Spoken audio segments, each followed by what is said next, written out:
Okay. For number 5, Donkey Kong. So I know that for Nintendo is gonna make a 3 Donkey Kong eventually, though, right? But I feel like they're just holding back a little bit, though, right? Which is just kind of crazy, though, right? Because like, why would they remake Donkey Kong Country Returns for the Switch? After seeing that E3, why they do that though? Why would they do that? I mean, like I said, on paper it does make sense though. It does make sense, but we want to see a brand new Donkey Kong game, 3D, just like how they did with Mario Odyssey. Think about it though, right? Ever since the Mario movie, you had all the iconic Mario characters plus Donkey Kong. Y'all gave Peach a game, you gave Luigi a game. Then Mario get his own game. But where's Donkey Kong? Give him a game, man. Give him a 3D game. Stop honing on Donkey Kong. Give him a 3D game that we all want. It's been years. Come on, Nintendo, ain't that hard, man? Look, people's heads will turn in excitement if you get Donkey Kong a 3D game. So yeah, man, come on, bro. Plus with the Joy Cons, though, imagine if you trying to like not on no what's the game on the GameCube was we had to use on like the bongos. So I'm not saying that they should make a game like with the bongos and stuff, but imagine with the Joy Cons you playing with a Donkey Kong game, what I'm saying, and you can shake the Joy Cons, and punching it. You know what I'm saying? I mean, maybe though, right? That's a big what if, but or just make like a normal platforming game that's 3D, and that's with Donkey Kong. That's what I'm saying. If that can happen, then yeah, man, everybody will buy it though, right? Especially if it has a lot of stuff to unlock, like in Mario Odyssey. Everybody's gonna buy the game, bro. Everybody's gonna buy the game. Trust me, because we've been waiting for a 3D Donkey Kong game for years. Everybody's gonna turn their heads to that game, and that's just facts right there. Okay. Look, if you know me, you know what I'm saying. And on this channel, I always speak truth, always speak facts, right? You know what I mean? Even if the video doesn't like kind of blow up a little bit, I just know that the words I say it has some meaning to it. And I know based on that video I made last year with Donkey Kong, what I'm saying, the top 10 Nintendo video games that need to be made so that they can put the game industry on lock until like 2030. It's starting to become a little bit real. Now, I remember at a certain point in time where they doubted that the Switch 2 was a bad system, where they only had Mario Kart and Donkey Kong, and they really doubted Donkey Kong here. Remember how I said in that video, this is a game that everybody is going to want to play. When it comes out, everybody's head is going to turn and they want to play this game. The effect that it had on the Twitter algorithm in July of 2025 was so amazing. And I knew it was going to happen because we've been waiting, I don't know how long, but long enough for a 3D Donkey Kong game. Remember how I said specifically they needed to make this game like a Super Mario Odyssey where it's going to blow people's minds, and they overdid it with this game, man. This game is amazing. It might be my contender for game of the year. This game is one of them games where you cannot get stressed out on. It's fun, it's relaxing, it's a perfect game to kick back and just have fun with. And I truly mean this. This game is amazing and it's beautiful and it's vibrant. The soundtrack is cold, man. I love everything about this game except that you can't swim underwater, which is kind of like dang. Even with Zelda, you can't swim underwater in that game too, which is kind of like dang, bro. Can you imagine you can go underwater? Like I know in the other 3D games, like especially back in like what Ocarina of Time, you can literally swim underwater, but in this game you really can't. Like, come on, man. Imagine if you could swim underwater. In this game, just for like a little bit, bro. Just like a little bit. But anyway, though, like I said, this game being impactful how the way it was amazing. The story is amazing. I think they did perfectly with the story at first, man. It was so cold. Now, at first, I was not a fan of Pauline being a little kid. I'm like, why is Pauline a little kid? That makes no sense. But then I realized that every single Mario female has to have like a kid version or whatever that I'm saying from like Baby Peach, Baby Daisy, Rosalina. Now I guess it's going to Pauline and all that stuff. So I guess it kind of makes sense since their origin for Donkey Kong came from Pauline and Donkey Kong. So I guess it makes sense. But at first, like I said, I wasn't a big fan of the Pauline thing where like, oh, she's in the game. I don't want Pauline to be in the game. But then I played the game like, yo, this character is actually pretty likable. Ooh, all that singing and shit, what I'm saying? It's just cold as hell. So I kind of like it, you know what I'm saying? Um, yeah, it's amazing how they did this character in this game. It gives her a lot more backstory and, just a cool character. You know what I'm saying? Who has a bunch of anxiety, who overcomes her anxiety by being with DK. Her confidence goes up, and she generally is a cool character in this game. Honestly, I've always liked the character of Pauline. You know what I'm saying? Her being a mayor. You know what I'm saying? Of New Donk City. You know what I'm saying? Especially playing Mario Odyssey, man. That's like one of my favorite platforms of all time. So seeing Pauline get even more love and deserve and more character on her character, it's pretty cool.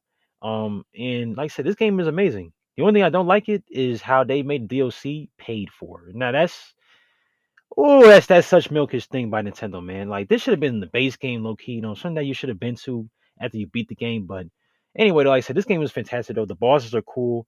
Um, very very nice. It felt like I was playing like Splatoon bosses when I was fighting the bosses in this game, which I love Splatoon. I love it very much. How cool and stylish it is. You know what I'm saying? Um, but this game, man, this game got some style to it. It's just amazing. It's good to look at. Just every level is amazing. This game is something that you have to binge play, like or just like sit down and binge it for like a good 10 hours. You know what I mean? It's just that code. The powers and all that stuff is amazing. I think Elephant's probably like one of my favorite powers because you just pause when I say this. You know what I'm saying? He sucks up everything and just he can throw things with it too. It's pretty cool. Um, I think Zebra is it's all right. I mean, I get Zebra, but I think Zebra's all right. I know that the ostrich definitely comes in handy. It definitely comes in handy for sure with platforming stuff. So I think Snake's pretty cool though too. But elephant's probably like one of my favorite ones because like I say you just like all the environment they just goes away like that. You know what I'm saying by press a one button. You know what I mean? Which is pretty cool though too. Um, and especially comes in handy, during the that final boss. You know what I'm saying? In certain boss battles, it definitely comes in handy. So I love that ability very much. It makes you feel like very powerful and all that. You know what I'm saying? Which is pretty cool. Um, yeah, yeah, for sure. Yeah, this game is mad fire. Um, that final boss for definitely, definitely for sure had me like retry it a couple of times. Now I know because I was low on hearts and stuff, but yeah, that final boss was amazing. I think that beats Mario Odyssey's final bosses, man. That K. Rool final boss was amazing, bro. Like in the way how the story was like told in the game, it felt like I was watching like a Disney movie. It was so raw. And I think if you are a fan of just games in general, you have to play this game, bro. Like no platformer can do anything else like a Nintendo platformer. I don't care if it's Astrobot or whatever platform is out there. It can't beat a Nintendo platformer. You know what I'm saying? Because for Nintendo has been doing this since the 80s. They know how to make platforms. They're the king of platformers. Everybody try to copy what these guys have done. From Sonic 2, they try to copy this. So you can't beat the OG platformer guys. They're just coded at what they do. And Donkey Kong Bonanza is just one of them games, man. This has to be contender for game of the year. It just has to be, man. There's so much content to this game besides the paid DLC one. But honestly, I thought it was a cool game. I actually like Donkey Kong as a character. You know what I'm saying? I thought Donkey Kong was a little bit goofy looking, but I know that his world building was fire and fine. You know what I'm saying? And I think they dwell more into that and just into this game in general. Like I said, I love this game. I genuinely love it. Like this is a passion game that I love passion games. Games where they go their full out potential and make a cold ass game, and this game is one of those games. Um, man is amazing, and I hope and I wish that the other games that I said in that video get the same type of love, in which I know they will, because if we're gonna be real with you, or if I'm gonna be real with y'all, if we get an F-Zero game, that's game of the year. We all know that if Nintendo can make an F-Zero game that's kind of like GTA a little bit, you know what I'm saying, with open world, in your own character or just racing and other stuff into it. Like imagine F-Zero was like Cyberpunk. That would get game of the year. If they can do more than just race, right? That would get game of the year. Especially with a name like Captain Falcon. Like Captain Falcon's so big. Like his name is big. Like if you give him a game, it's gonna be up there, honestly. Like on some real stuff though. So like but anyway, though, like I said, this game is dope. Uh, I love it. It's probably like I said, my game of the year. I know I'm playing a lot of that Ninja Gaiden 4 right now. I'm enjoying the hell. I love that game though too. Like for that game, I love it too. Um, But man, it's a hard choice between Donkey Kong and this game. And I also know that Prime 4 comes out in a little bit, like in a couple days from now. So this is gonna be a hard choice for like what my game of the year is gonna be this year between Donkey Kong, that Ninja Gaiden 4, or Prime 4. It's gonna be a great hard choice to make, but man, Donkey Kong Bonanza definitely caught my attention, and I knew it was gonna be a good game, but I never thought it was gonna be above like masterpiece to the point where, man, what platform could beat it? Like this game is creative.